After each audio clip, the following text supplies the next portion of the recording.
Rafmagn fór af stærstum hluta Spánar og Portúgals í dag og olli víðtækum truflunum. Áhrifin gætu varað í allt að viku. Spænsk stjórnvöld hafa lýst yfir neyðarástandi. Maður sem ók bíl inn í mannfjölda í Vancouver í fyrrakvöld hefur verið ákærður fyrir manndráp en málið er ekki rannsakað sem hryðjuverk. Árásin var gerð rétt fyrir þingkosningar í Kanada sem framfara í dag. Bandalagsríki Atlantshafsbandalagsins æfðu kafbátaeftirlit og hernað á Faxaflóa í dag. Varðskip og þyrlusveit Landhelgisgæslunnar tóku þátt í æfingunni sem er ein sú stærsta á vegum NATO. Hefðbundin þingstörf hófust að nýju í dag eftir 18 daga páskafrí. Lokaspretturinn er framundan og tugir mála bíða afgreiðslu. Áhugamál verkfræðinema skínu í gegn á sýningu á prófverkefnum í dag. Þar mátti meðal annars finna spilakassa, plötumixara og vélmenni sem að spilar þekktan partíleik.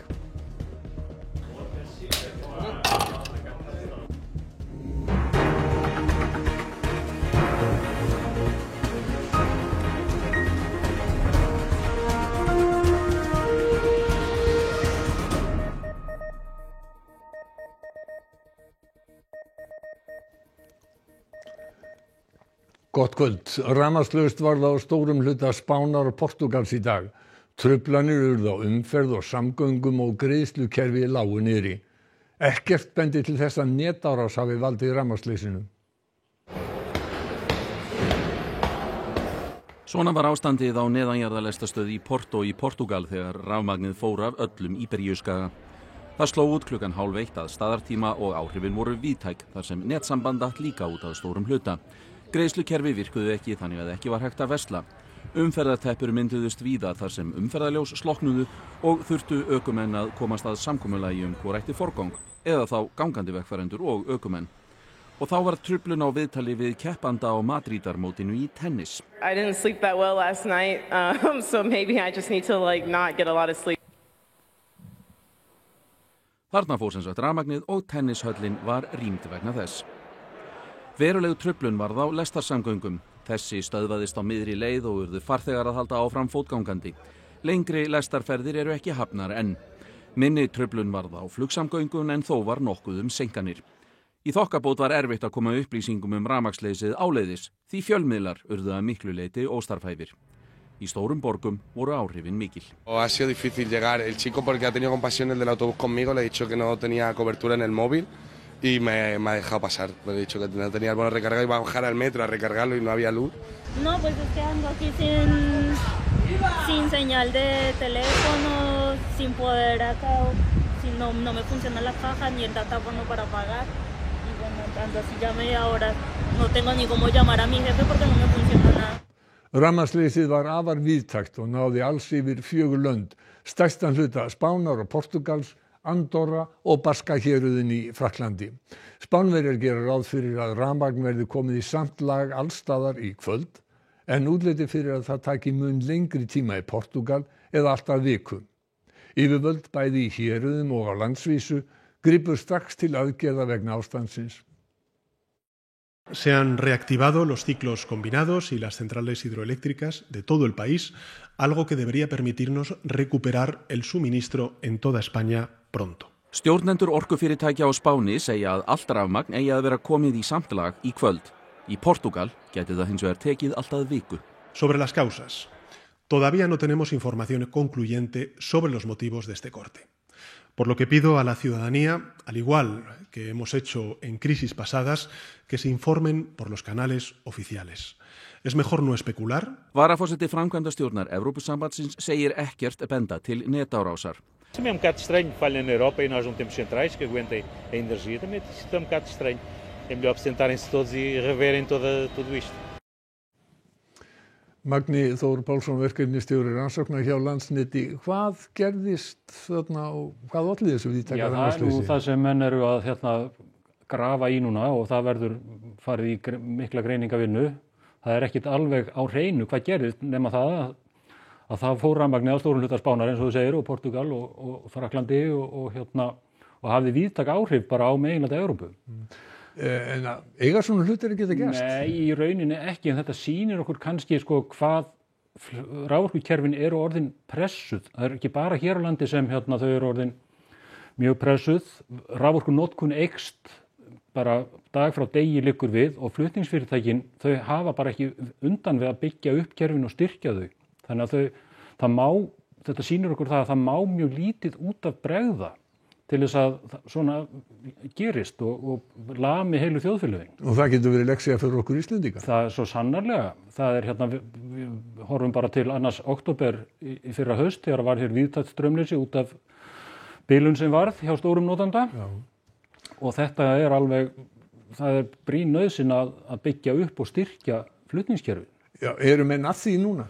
Já, við erum með áætlun hjá Landsneti. Við erum núna einmitt í þessa dagana að kynna nýja kerfisáætlun sem til næstu 10 ára sem sýnir okkur hver þær framkvæmdir sem eru helst í pípunum og þar erum við náttúrulega leggjum við mikla áherslu á að styrkja meginflutningskerfið, svokallaða nýja byggðalínu frá Fljótsdal í austri að Klafastöðum í Hvalfirði og við eigum þar eftir 3 línur, Blöndulínu 3, Holtavörðuheiðar línur 1 og 3. Þetta sem gerðist á Spáni í dag og Portúgal, það hafði náttúrulega mikil áhrif á heiminn. Dregur hann sömu lærdóm af þessu og Íslendingar? Já, ég held það að þeir ættu að gera það. Þetta sýnir okkur í rauninni bara hvað þessir innviðir eru í rauninni veikir og viðkvæmir og það þarna ákveðin innviðaskuld. Við höfum ekki flutningsfyrirtækin hafa ekki náð að byggja kerfi nægilega hratt upp með notkun á sama hátt og við sjáum bara hvernig komum fyrir vegakerfinu okkar. Já, einmitt. Magnús Þór Pálsson, takk fyrir komuna í beina útsendingu til okkar. Fréttastofu gekk erfiðlega að ná sambandi við Íslendinga á Spáni í dag, enda síma og netsamband stópult. Haukur Hólm, fréttamaður okkar, hann í Bilbao. Rafmagnið fór af hádegisbil og allir strax miklum vandræðum. Fólki var vísað út á söfnum, verslunum, kaffihúsum og veitingahúsum. Öll greiðslukerfi lágu niðri. Umferðarljós stuttu út og það hafði þetta sitt að segja. En það var kannski lán í óláni að þetta gerist miðjan dag, það að segja í hádeginu, þannig að borgin var ekki myrkvuð. En engu að síður var mikið klappað á götunum hérna í Bilbao þegar rafmagnið kom aftur á. En þó rafmagnslaust víða, til dæmis á Costa Blanca á Spáni. Stemmingin búin að vera mjög sérstökinn í dag og fólk svona svolítið óttaslegið og við löpuðum út í búð á það og allar búið fullar af fólki að kaupa vatn og allavega og veit engin svona, það er engin að tvist alveg 100% skilur. Við erum bara með fólk í skoðunarferð og það var þetta mjög svolítið svona óttaslegið og vissi ekki nákvæmlega hvað var í gangi og ekkert net og ekki nýtt og ekkert rafmagn og það er engin matsölustaðir búin að sem það opnir út að það er engin eldanýtt en búðin hérna hjá okkur allavega hverjusbúðin er með eitthvað svona rafstöð eða eitthvað til að halda kælan og gangandi og maður getur borgað með peningum. Löggan hérna út allt og fylgast með Hallgrímur, það urðu nýtíðindi rétt fyrir fréttir í og Spáni hafa lýst yfir neyðarástandi. Já, innanríkisráðuneytið Spánar tilkynnti þetta bara fyrir rúmum hálftíma. Þetta tók það sérstaklega fram að þetta myndi gilda í þeim héröðum sem bæðu það. Afsakið. Nú þegar hafa 3 héröð, Madrid, Andalúsía og Extremadura, beðið ríkisstjórn Spánar að svona eiginlega taka yfir svona helstu innviði lög og reglur og svona dómsvald þannig að það sem felst í þessu aðstoð frá ríkinu og þá til dæmis hernum til þess að halda öllu gangandi og það ekkit ósennilegt að fleiri héröð muni biðja þessu aðstoð. Og það líka rétt að taka það fram að núna bara rétt áðan þá tilkynntu spænsk yfirvöld að það væri komið rafmagn á 20% landsins og það svona kannski gefur til kynna að þetta kannski gengur ekki alveg að pratta að koma á rafmagni og Pedro Sánchez var svona að vonast til en við munum að sjálfsögðu fylgjast áfram með þessu á öllum okkar miðlum. Þannig að það ekki allir konum með rafmagn á Spáni eins og Haukur Hólm í Bilbao. Ekki aldeilis. Nei, takk fyrir þetta Hallgrímur. Alþingi kom saman að 9 í dag eftir langt páskafrí og þar Magnús Geir Eyjólfsson. Þingstörfin gengu frekar hægt fyrir páska, Magnús. Var einhver breyting á í dag? Já, það ekki að sjá í fljótu bragði. Það átti að mæla fyrir 5 frumvörpum í dag og það var Eyjólfur Ármannsson, samgöngu- og sveitarstjórnarráðherra, sem reið á vaðið og mælti fyrir frumvarpi sínum Jöfnunarsjóðs sveitarfélaga á 4. tímanum. Sú umræða stendur enn og mælendaskráin ekki ennþá tæmt. Það eru tugir frumvarpa sem á eftir að afgreiða og annað eins af þingsályktunum og ekki nema 23 þingfundadagar eftir. Já, bara líka að beinast að spyrja Þórunn, það ekki að fara að spýta svolítið í? Jú, alveg örugglega, en það eru við að því, en það gengur vel í þingstörfunum. Það eru komin 80 eitthvað mál til umfjöllunar í þingnefndum. Það voru 104 mál á þingmálaskrá ríkisstjórnar. Næstum öll þeirra eru komin til þingsins. Þannig að þetta gengur vel, en það þarf vissulega að nýta tíman mjög vel. Sko það varla að byrja að ræða stólumálin og allnokkur mál sem við vitum að verði rædd svo klukkustundir skiptir. Eru þið farin að huga því að funda jafnvel út í júní og júlí? Nei, ég er nú ekki farin að huga að því, en ég ætla hins vegar að nýta þá starfsáætlun sem að fyrir liggur í þinginu og kannski bæta við dögum ef að þess gerist þörf. Það fer auðvitað svolítið eftir því hvað þingmönnum liggur mikið á hjarta og hversu mikið þau þurfa að ræða mál, sérstaklega áður en þau komast til nefndar. En ég hef trú á því að þetta muni allt ganga upp. Takk fyrir það, Þórunn. Já, við látum þetta verða að loka orðin hérna á Alþingi og ekkert annað fyrir mig en að segja. Í síðasta sinn, yfir til þín, Bogi. Takk fyrir það, Magnús Geir. Karlmaður hefur verið ákærður fyrir að hafa ekið inn í hóp fólks á götuhátíð í Vancouver í Kanada í fyrrakvöld. 11 manns létust í árásinni og tugir særðust. Árásarmaðurinn, 30 Kanadamaður, var handtekinn á vettvangi og í haldi lögreglu. Málið ekki rannsakað sem hryðjuverk, en maðurinn hefur áður komið við sögu lögreglu.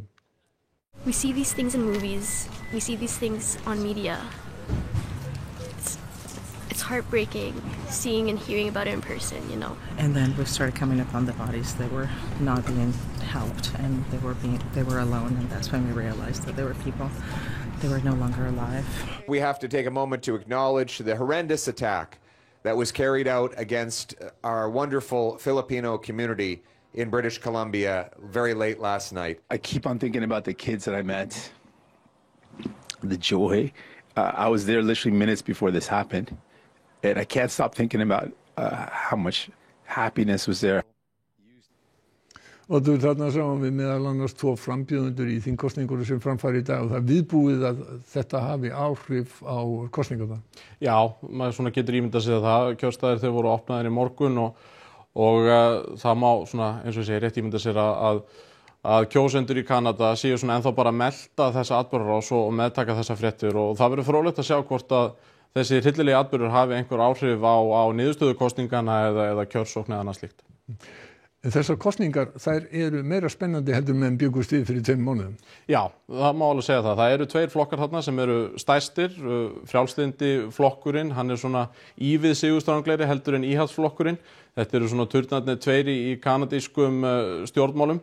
En það sem er alveg merkilegast og við bregðum upp smá grafík hérna á skjáin, Bogi, það að svona var staðan í janúar, 17. janúar nána tiltekið, þá var íhaldsflokkurinn með mjög afgerandi fórustu og hafði verið í einhver tíma og síðan segir Justin Trudeau af sér sem að leiddi frjálslyndaflokkinn í 10 ár sem forsætisráðherra, hann segir af sér og Donald Trump settur inn í embætti forseta Bandaríkjanna svipað leyti og þetta tvennt hefur þau áhrif að það verður algjör viðsnúningur og í gær var birt könnun sem að sýnir að bilið hefur mjókkað verulega og frjálslyndaflokkurinn eiginlega bara sigurstranglegri eins og sakir standa. Þannig að það hefur orðið þarna eins og segi, algjör viðsnúningur og mjög spennandi að sjá hvernig þetta fer.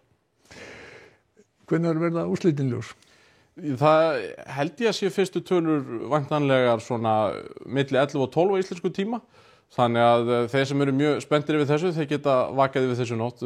6 tímabelti í Kanada, þannig að við verðum lengi að fá niðurstöður, en þetta gætur spennandi. Oddur, takk fyrir þetta. Alþjóðadómstóllinn í Haag ræðir hvort fyrirskipa í Ísraelsmönnum að eiga samstarf við Palestínuflóttamannahjálp Sameinuðu þjóðanna. Ísraelsmenn hættu að hleypa hjálpargögnum inn á Gaza 2. mars til þess að þrýsta á Hamas að sleppa fleiri gíslum. Sameinuðu þjóðirnar segja að neyðarbirgðir séu því sem næst á þrotum. Ísrael hætti öllu samstarfi við flóttamannahjálpina eftir að uppkomst tengsl einhverja starfsmanna flóttamannahjálparinnar við árásirnar 7. október 2023. Líklega tekur nokkra mánuði fyrir dóminn að komast að niðurstöðu.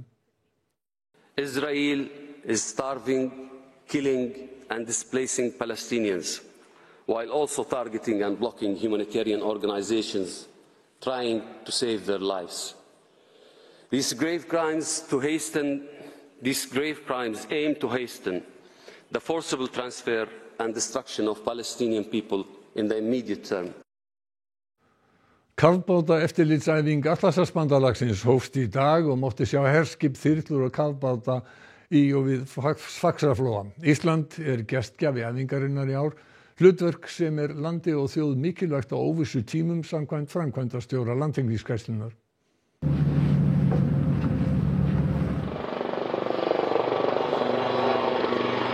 Dynamic Mongoose ein stærsta kafbáta eftirlitsæfingin á vegum NATO. Æfingar eins og þessi sem í gangi hérna fyrir aftan okkur munu standa yfir næstu 2 vikurnar. Við erum stödd á varðskipinu Freyju sem tekur þátt í æfingunum ásamt þyrlusveit Landhelgisgæslunnar. 2 þýsk skip, 1 pólskt og hollenska flaggskipið Tromp taka líka þátt í æfingunni. 3 skipanna eru hluti af fastaflota NATO. Eftir daginn í dag fer æfingin svo að mestu fram á hafsvæðinu á milli Íslands og Noregs. Sem snýst fyrst og fremst samhæfing og samvinnu á milli þátttökuríkjanna í kafbáta eftirliti, kafbáta hernaði og rauninni bara samstarf samhæfingu þeirra á milli og að sjálfsög líka þegar kemur að almennum yfirborðsógnum og öðrum aðsteðjandi ógnum á svæðinu hann á milli við mjög krefjandi og erfiðar aðstæður. Sérstaklega svona mikil óvissa á alþjóðasviðinu og Ísland með þessa legu. Þetta hlýtur að skipta máli bara fyrir land og þjóð hreinlega. Það gerir það. Þessi æfing haldin á hverju ári en nú óvenjustór í ár og Ísland gestgjafi þannig að hlutverk okkar allnokkuð í þessari æfingu en það að vinna með nágrannum okkar samhæfa vinnubrögð og samskiptamáta það mjög mikilvægt og sérstaklega nú á þessum tímum. Hernaðarlega lega landsins gríðarlega mikilvæg öllum aðildarríkjum NATO og fyrir okkur þetta alltaf gríðarlega mikilvægt að vera alltaf viðbúin og vera alltaf á tannum og það auki líka bara að halda æfingu og kunna halda æfingu og geta halda æfingu kostar alltaf líka mikið sérhæfi kunnáttu og bara það sem slíkt fyrir okkur gríðarlega góð æfing. So this exercise demonstrates that we as the allied nations in NATO can operate together in order to demonstrate that we are capable to defend our areas and deter aggression within our areas and when we operate together we're stronger together. So that if we need to go beyond just defending and deterring, then we can. Isavia lætur hanna viðbót við Egilsstaðaflugvöll svo það sé hægt að taka á móti fleiri flugvélum ef Keflavíkurflugvöllur lokast. Akstursbraut og stæði meðfram flugvellinum verða byggð í 3 áföngum og gætu reynst mikilvæg í neyðartilvikum. Egilsstaðaflugvöllur mikilvægur varavöllur en þar hefur ekki verið hægt að taka á móti nema 4 eða 5 vélum samtímis því stæði skortir. Þegar fjöldi véla flýgur til landsins daglega þyrfti að vera hægt að raða upp fleiri þotum. Isavia að ljúka forhönnun á fyrsta áfanga akstursbrautar meðfram vellinum. Byrjað yrði á Lykkju við norðurendan og þar mætti raða upp 6 þotum til viðbótar. Menn fyrst og fremst að bregðast við neyðartilvikum á Keflavíkurflugvelli. Rauninni bara á sumardegi, góðum degi, að eitthvað gerist, vél fari út af eða það verði einhver óhöpp sem að honum lokað tíma og þá þarf að rauninni ná þeim vélum sem hingað á leið niður og fyrst og fremst þetta rauninni bara viðbúnaða þjónustu. Meira pláss fyrir vélar reyndar líka hagstætt fyrir flugfélög og loftslagið. Vélar þurfa að bera minna eldsneyti ef flugvöllur hér á landi valinn sem varavöllur. Það ræðst í nýrri samgönguáætlun í haust hvenær framkvæmdir hefjast á Egilsstöðum en peningarnir ættu að vera til. Varaflugvallagjald farið að skila ríkinu tekjum. Í fyrra námu þær 1,5 milljarði króna en ríkið skammtar Isavia af gjaldinu til framkvæmda. Við áttum von á því að þetta gjald yrði fyrst og fremst notað í flugöryggistengt verkefni og skilgreint þannig eins og það var sett á. En nú svo komið að þetta okkar eina framlag til framkvæmda á innanlandsflugvöllunum hverju nafni sem það nefnast. Þannig að það gefur auga leið að það þarf meira til. Sjálfsali svanga verkfræðinemans, kokteilavél og spilakassi meðal þess sem að verkfræðinemar í Háskóla Íslands hönnuðu í vetur. Tækin voru kynnt í dag. Það má kannski geta sér til hver hugðarefni háskólanema eru þegar prófverkefni í námskeiðinu tölvustýrður vélbúnaður eru skoðuð. Þessi hópur tók gamlan plötuspilara og hannaði tæki sem getur látið hann spila aftur á bak eða áfram.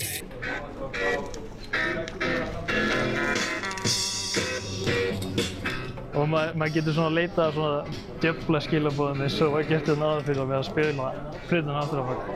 Svo var hópur sem bjó til vélmenni sem spilar þekkt partíspil. Annar hópur gerði kokteilblöndunarvél og enn annar sameinaði leik og drykk. Við erum hérna með spilakassa. Í staðinn fyrir hefðbundin tákn eins og ávexti, demanta eða tölustafi eru notaðar myndir af háskólakennurum. Hann virkar þannig að ef þú fær 2 eins í spilakassanum eða 3 eins, þá færið þið vínskamt. Svo má ekki gleyma að næra sig. Við gerum súpur sjálfsala, þess að bara sjálfsali sem selur náttúrulega bara súpur. Þegar við ætlum að kaupa hérna minnstrón, þá gerum við bara svona og þá selur hann súpu. Þetta borgar með 100 gullum bara. Ég held að ég hef unnið kannski svona 5 sinnum, 1 stóra vinning á hann og kannski 4 litla. Hvað gerist, herri?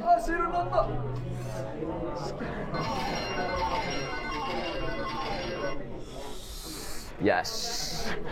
Og þá borgar sig ekki að keyra heim. Það er Kastljósið félagi Baldvin. Já, mér finnst þú hæfi á þessum tímapunkti að fá tíminn góðan gest til að fara aðeins yfir stöðu fjölmiðla og svona heimspólitíkina stöðuna þar. Það er mörgum sem finnst að við lifum á svona, ég vil segja, viðsjárverðum tímum. Þannig að það er stundum gott að staldra aðeins við og átta sig á því hvernig hlutirnir eru. Svo ætlum við reynda líka í lok þáttar að bregða okkur norður í land og kíkja á stúlknasveitina Skandal sem að sigraði í söngkeppni framhaldsskólanna. Já, takk fyrir það. Við ætlum að kynna okkur hvernig veðrið verður.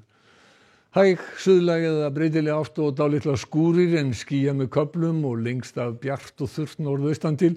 Gengur í suðaustan 10 til 15 metrar á sekúndu með rigningu suðvestanlands seint annað kvöld. Hiti 6 til 13 stig við daginn, hlýjast fyrir norðan. Nánar veðrið að loknum íþróttafréttum. Fram komst í úrslit Íslandsmóts karla í handbolta í gærkvöld eftir sigur á FH í tvíframlengdum leik.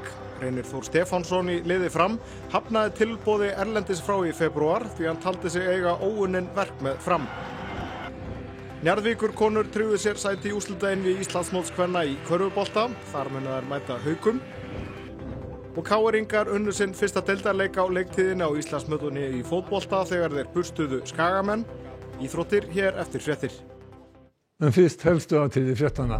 Rafmagn fór af stærstum hluta Spánar og Portúgals í dag og olli víðtækum truflunum. Áhrifin gætu varað í allt að viku. Spænsk stjórnvöld hafa lýst yfir neyðarástandi. Maður sem ók bílinn í mannfjölda í Vancouver í fyrrakvöld hefur verið ákærður fyrir manndráp. Málið er ekki rannsakað sem hryðjuverk. Árásin var gerð rétt fyrir þingkosningar í Kanada sem framfara í dag. Bandalagsríki Atlantshafsbandalagsins æfðu kafbátaeftirlit og hernað á Faxaflóa í dag. Varðskip og þyrlusveit landhelgisgæslunnar tóku þátt í æfingunni sem er ein sú stærsta á vegum NATO. Hefðbundin þingstörf hófust að nýju í dag eftir 18 daga páskafrí. Lokaspretturinn er framundan og tugir mála bíða afgreiðslu. Áhugamál verkfræðinema skínu í gegn á sýningu á prófverkefnum í dag. Þar mátti meðal annars finna spilakassa, plötumixara og vélmenni sem spilar þekktan partíleik.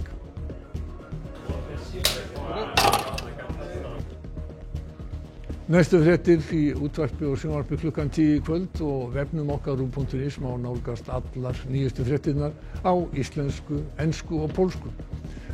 Þessum fréttatíma er að ljúka, síðasta fréttatíma sem að Þulur flytur í sjónvarpinu. Ég verð þó áfram að ræða erlend málefni á morgunvaktinni á Rás 1 á fimmtudagsmorgnum og hef því ekki alveg sagt skilið við Ríkisútvarpið en kveð og þakka sjónvarpsáhorfendum fyrir að hafa tekið á móti mér í 48 ár. Verið sæl og ég vona að ég hafi verið aufúsugestur.